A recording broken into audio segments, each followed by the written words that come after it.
검수완박법이라고 하는 이상한 이름으로 더 알려져서 국민 여러분이 정말 검수완박법이라는 법률이 있나 보다 하고 그것을 찾아서 그게 뭔지 그것을 찾을 것처럼 보입니다. 이제 그것은 검찰 수사권 완전 박탈, 이제 그런 내용을 담고 있는 법이다 이런 뜻이고, 실제로는 검찰청법 개정안 그리고 형사소송법 개정안 이렇게 됩니다. 이 검수완박법이라는 것이 이제 국회 본회의를 다 통과하고 그리고 정부에서 국무회의 심의를 마치고 대통령이 공포까지 그렇게 맞춰버린 그런 상황이 됐습니다. 바로 2022년 5월 3일의 일입니다. 그러면 윤석열 당선자하고 국민의힘은 이 형사소송법 개정안 또 그 검찰청법 개정안 여기에 사법개혁특별위원회 구성안까지 이게 국회 본회의를 통과하는데 그걸 막아내는데 실패한 겁니다. 그러면은 필리버스터를 한다, 뭐를 한다 이랬는데 참 묘한 풍경이었습니다. 대선에서 승리한 그런 정당이 이제 곧 소위 여당이 될 그런 정당이 머리띠 메고 나섰다. 그것은 흔히 갑과 을이 있을 때 을이 택할 만한 수단을 분명히 갑인 윤석열과 국민의힘이 그렇게 머리띠 매는 쪽을 택했다. 이것을 알 수 있습니다.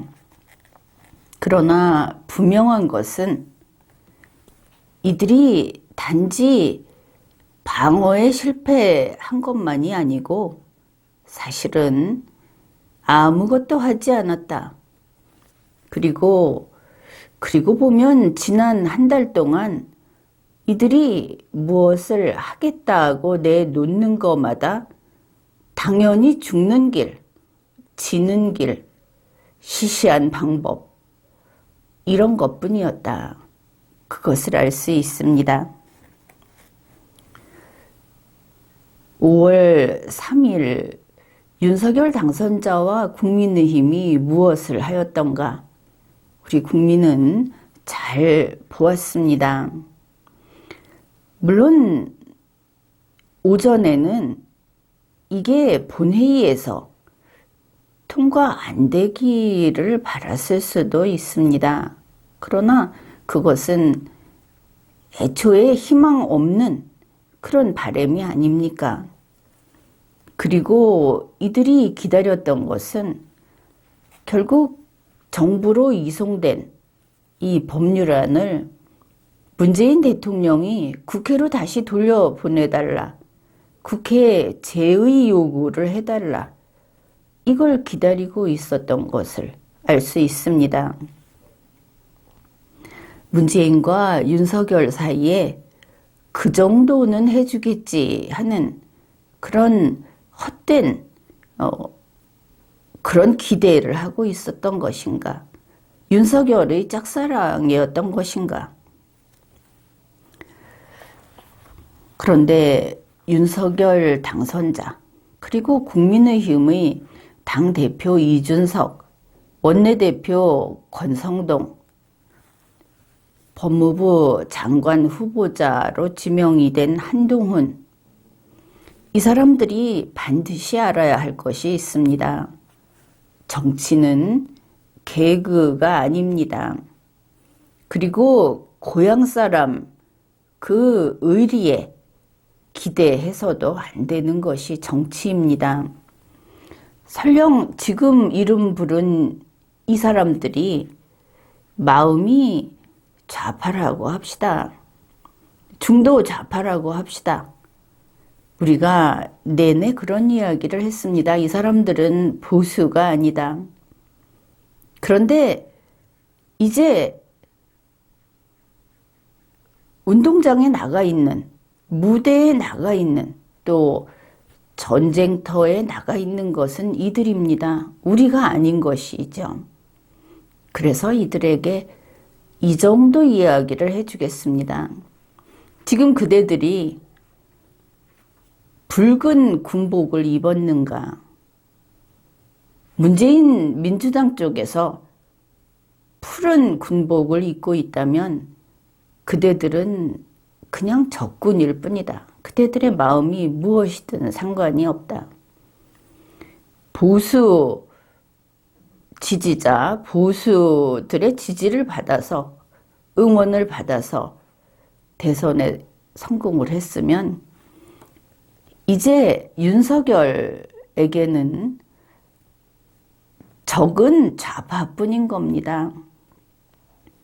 보수가 윤석열을 계속 지지해주지 않더라도, 지지 철회를 하더라도 윤석열은 좌파로 돌아갈 수 없는 것이죠.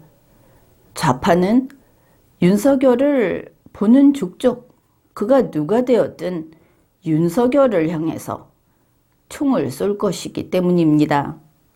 내가 무슨 옷을 입고 있는가? 윤석열, 이준석, 권성동, 한동훈은 똑똑히 알아야 하는 겁니다. 5월 3일 문재인 대통령은 온종일 아주 결연한 그런 마음으로, 그런 태도로 하루를 보낸 것을 알 수 있습니다. 5월 3일 문재인 대통령은 자신의 임기 마지막을 준비하면서, 그러면서 본인의 말처럼 한 시대를 마무리했던 것을 알 수 있습니다. 검수완박 개정이라는 것이 그저 국민의힘이라고 하는 그 일개 정당과 숫자 싸움을 한 게 아니다. 그것을 알 수 있는 것이죠. 하루 동안 문재인 대통령이 무슨 일을 했는가? 우리 한번 함께 훑어봅시다. 5월 3일 문재인 대통령은 청와대에서 오찬을 했습니다. 물론 이 행사는 마지막 행사입니다. 국무총리, 국무위원들, 그리고 장관급 위원장 등 30명을 초청해서 마지막 오찬을 한 겁니다. 5월 3일을 문재인 대통령은 이렇게 시작을 했습니다. 여기에 무슨 배려가 있고 선처가 있고 윤석열을 보살펴주는 그런 게 있을 수 있겠습니까? 적장의 당당함을 한번 봐라. 윤석열에게 이런 말을 한 것과 똑같습니다. 문재인 대통령이 이렇게 말을 했습니다. 문재인 정부가 대한민국에서 새로운 시대를 연 정부로 평가되고 기억되기를 바란다. 그러면서 그 자리에 모인 혁명 동지들이죠. 그들에게 대한민국의 새로운 시대를 여는데 함께 해주고 그 첫 차에 동승해 주어서 고맙다. 문재인 정부와 함께 했던 것이 두고 보람이 되기를 바란다. 여기에서 혹시 윤석열이 그 첫 차가 아니고 둘째 차가 된다면 그것은 또 좀 경우가 다르겠습니다. 이번의 그 검수완박 패배는 윤석열이 속으로는 자기도 패배해야만 할 그런 의무였던 것이 되어버리니까, 그러나 거기까지는 가지 말기로 합시다. 그리고 이런 이야기를 한 다음에 바로 오후 2시 국무회의를 하는 장소로 갑니다. 그러니 그 자리에 있던 사람들이 이런 새 시대를 연 문재인 정부 그 첫 차에 같이 탄 혁명 둥지가 국무회의에 참석을 한 겁니다. 그 분위기 느껴지죠. 거기에서 한 명의 낙오가 있겠습니까? 문재인 대통령은 김부겸 총리, 홍남기 장관, 그리고 국무위원들하고 이렇게 이제 오찬을 하고 나서 2시에 청와대 본관으로 이동을 해서 마지막 국무회의를 주재했습니다. 어떤 비장함, 이런 게 느껴지는 그런 일정입니다. 이 국무회의에서 문재인 대통령은 바로 5월 3일에 검수완박법을 공포하기 위해서 더불어민주당하고 아주 긴밀하게 공조했습니다. 이것을 가지고 국무회의 시간을 변경했다고 비판을 하는데, 그들은 혁명 동지 아닙니까? 혁명 동지가 그렇게 일사불란하게 움직이는 것은 항상 칭찬받을 일이지 비난받을 일은 아니었습니다. 그게 적이든 아군이든. 민주당이 오전 10시 3분에 본회의를 개의되자 3분 만에 바로 형사소송법 개정안을 단독 처리했습니다. 그리고 이것이 이제 정부 이송이 되고 법제처는 즉각 법률 공포안을 만들었고, 청와대는 원래는 이 법률 공포안 작성하는 데 시간이 좀 걸리지 않습니까? 그래서 오전 10시에 하기로 했던 국무회의 시간을 국회에서 이 법률안이 넘어오고 준비하는 시간을 생각해서 원래는 오후 4시로 바꿨었는데, 그런데 국회에서 좀 빠르게 처리를 하게 되니까 오후 2시로 다시 시간을 앞당겨서 국무회의를 열었던 겁니다. 문재인 대통령의 모두 발언, 거기에서 이런 이야기를 했습니다. 이번은 내가 대통령으로서 주재하는 문재인 정부 마지막 국무회의다. 오늘 회의 시간을 조정해서 개최하게 됐다, 이렇게 말을 하면서 국회에서 통과돼서 정부에 공포 요청을 한 그 검찰청법, 그리고 형사소송법 개정안, 이런 검찰 개혁 관련 법안에 대해서 우리 문재인 정부 임기 내에 책임 있게 심의해서 해결하기 위한 것이다. 임기를 며칠 남겨놓고 있는데 그 안에 반드시 해야 할 일이다, 이렇게 이야기를 합니다. 우리 정부는 촛불정부라고 하는 시대적 소명에 따라서 권력기관 개혁을 흔들림 없이 추진했고, 공수처 설치, 검경 수사권 조정, 자치경찰제 시행, 국가수사본부 설치, 국정원 개혁, 이런 권력기관 개혁을 해왔다. 그러면서 이것이 오히려 국민의 기본권을 보장하기 위한 것이다. 이렇게, 그게 왜 정당한지 이런 정당성까지 밝혔습니다. 그리고 국민의힘은 그러니까 이 촛불정부 여기는 이렇게 옳고 국민에게 충성하는 그런 일을 하는데 이제 차기 정부가 될 윤석열 당선자 측 국민의힘 그쪽은 참으로 무도한 자들이다. 이런 이야기를 합니다. 문재인 정부의 이런 성과에도 불구하고 검찰 수사의 정치적 중립성, 공정성, 그리고 이게 의심스럽고 선택적 정의에 대한 우려가 해소되지 않았고 국민의 신뢰를 얻기에 충분하지 않다.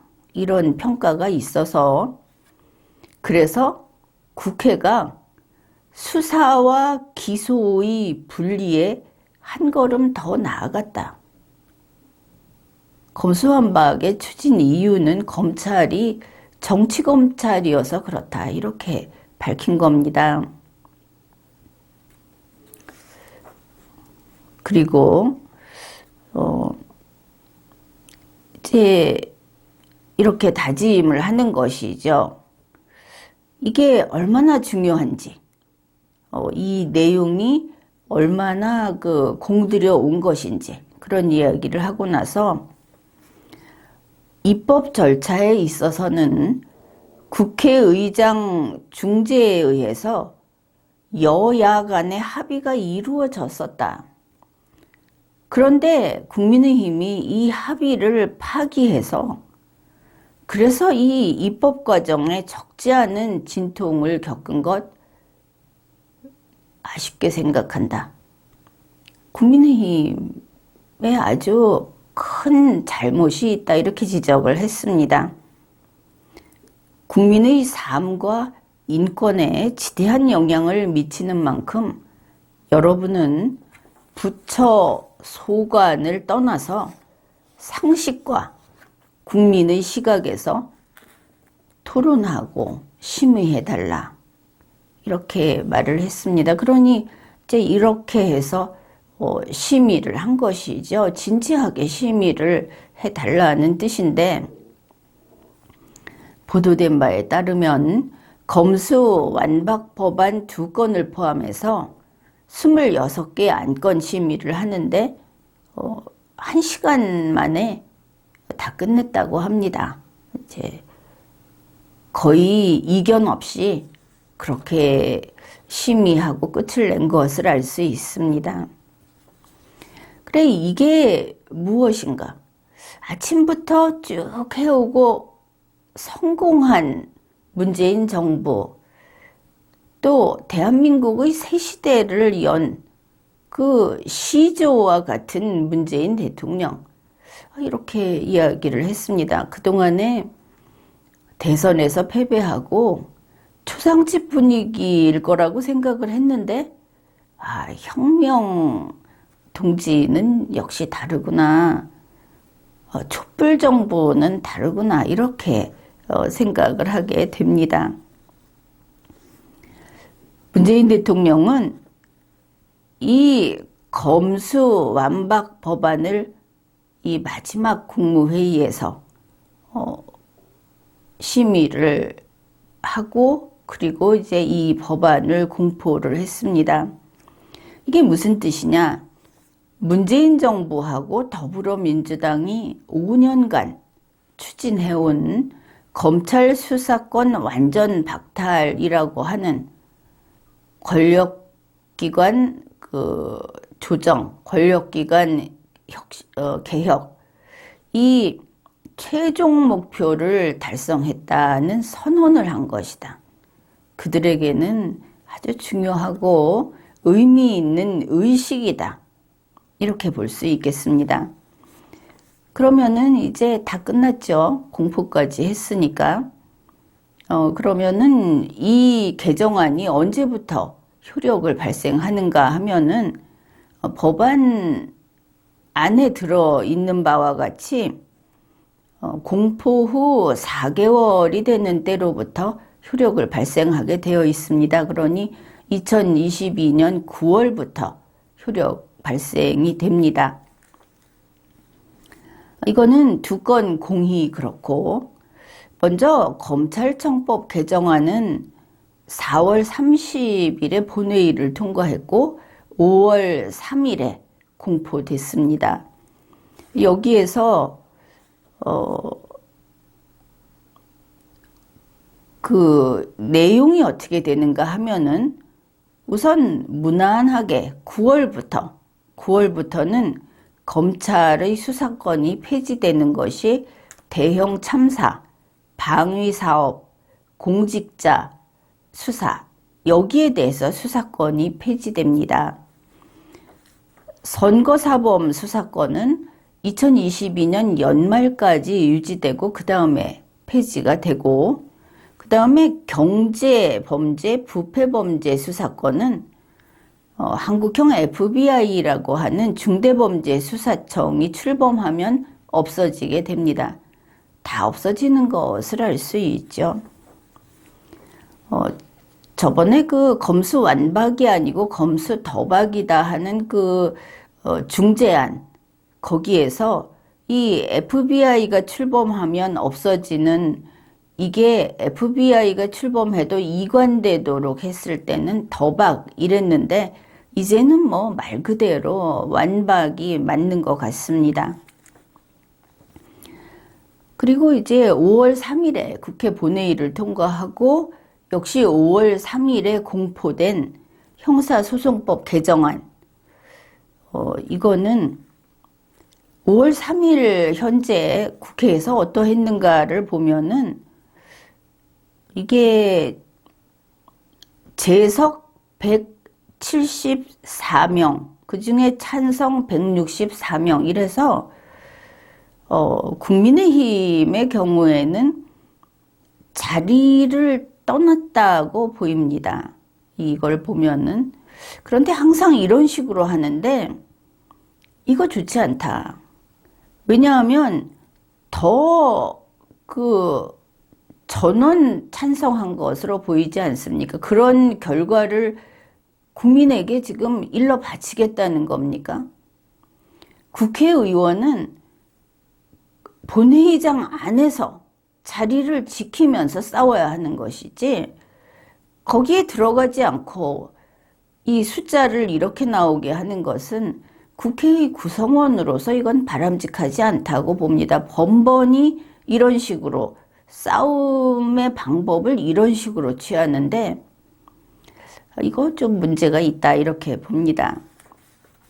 아무튼 본회의장에 참석한 더불어민주당 의원들은 전원 찬성을 했답니다. 또 이것도 이상하죠. 전원 찬성을 했다. 만일 이렇게 일사불란하게 움직인다고 한다면은 여기에 그 한 명 한 명의 국회의원을 둘 필요가 있을 것인가?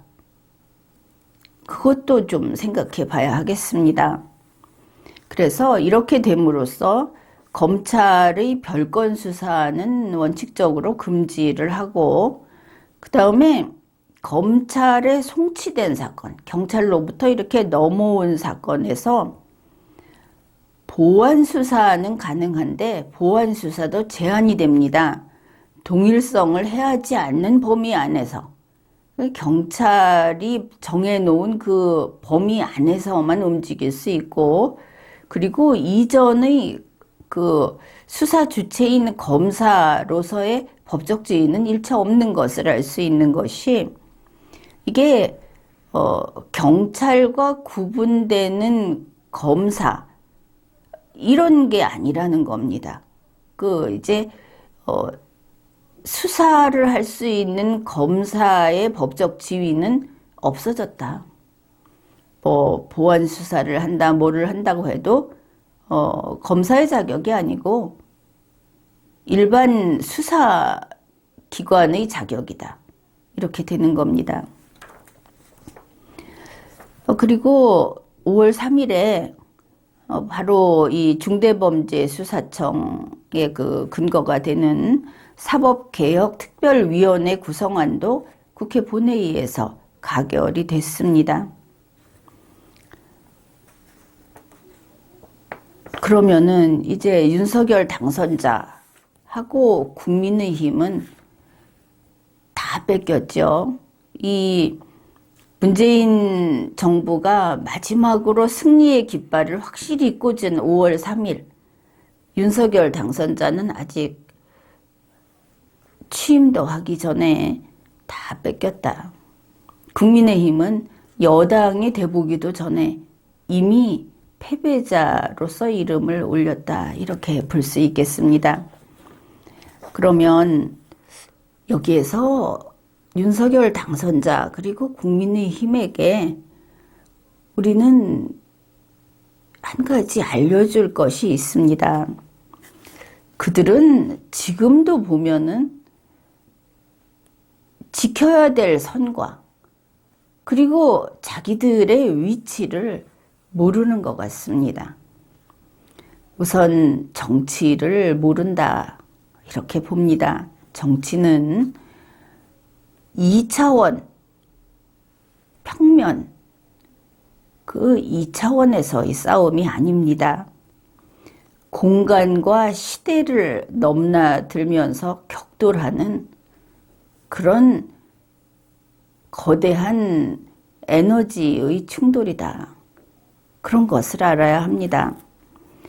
윤석열 당선자 그리고 윤석열 당선자 측에서는 리마연의 지난 방송에서 알려준 해결책, 이 검수완박에 대한 해결책을 따르지 않았습니다.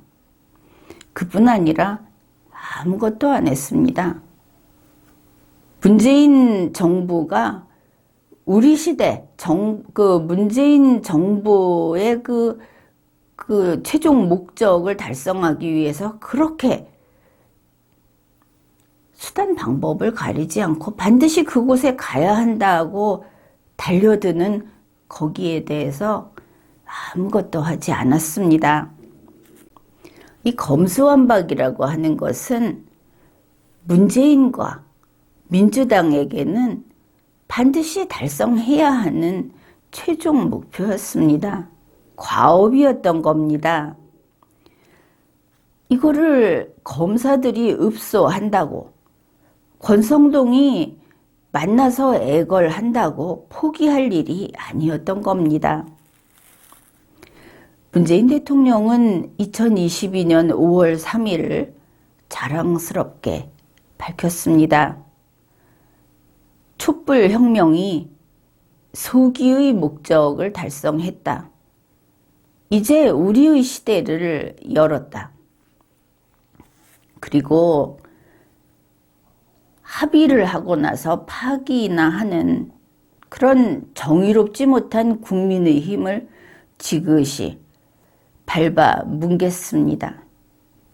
그런데 이 합의 파기의 책임이라고 하는 것, 합의를 섣불리 해줄 때 문재인이 자기 편인 줄, 자기 동지인 줄 알았던 윤석열의 실책이다. 합의 파기를 문재인은 말을 하지만 중재한 합의를 국민은 덜 떨어졌다고 판단을 하는 겁니다. 저거 정체성이 불분명하다.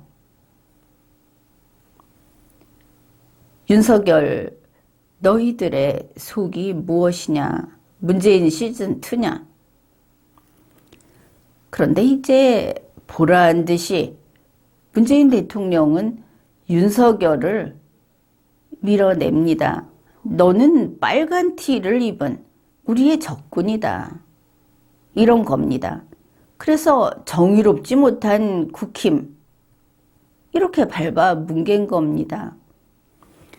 지금도 윤석열 당선자나 또 문재인 씨에 대해서 정이 남아있는, 신뢰가 남아있는 사람들은 정말 속 차려야 하는 겁니다.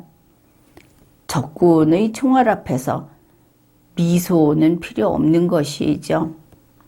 아무튼 정의롭지 못한 합의 파기를 한 국민의힘이라는 문재인 대통령이 다시 한번 이것을 공개적으로 친 이거는 아마도 윤석열과 국민의힘의 정치적 타격이 클 겁니다. 그런데 문재인 정부라고 하고 국무회의에서 심의해서 이 법률안 공포하자 했던 사람들, 문재인과 만나서 촛불혁명으로 새 시대를 열었다고 축하한 사람들, 이 사람들 지지율이 40%입니다.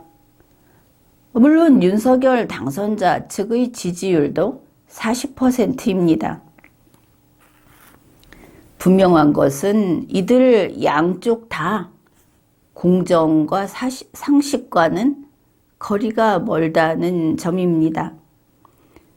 이 문재인과 민주당 측, 윤석열과 국민의힘 측 서로 상대방을 손가락질하면서 비난을 하는데, 이럴 때 우리 이 나라의 주인인 국민의 심정이 어떠한가?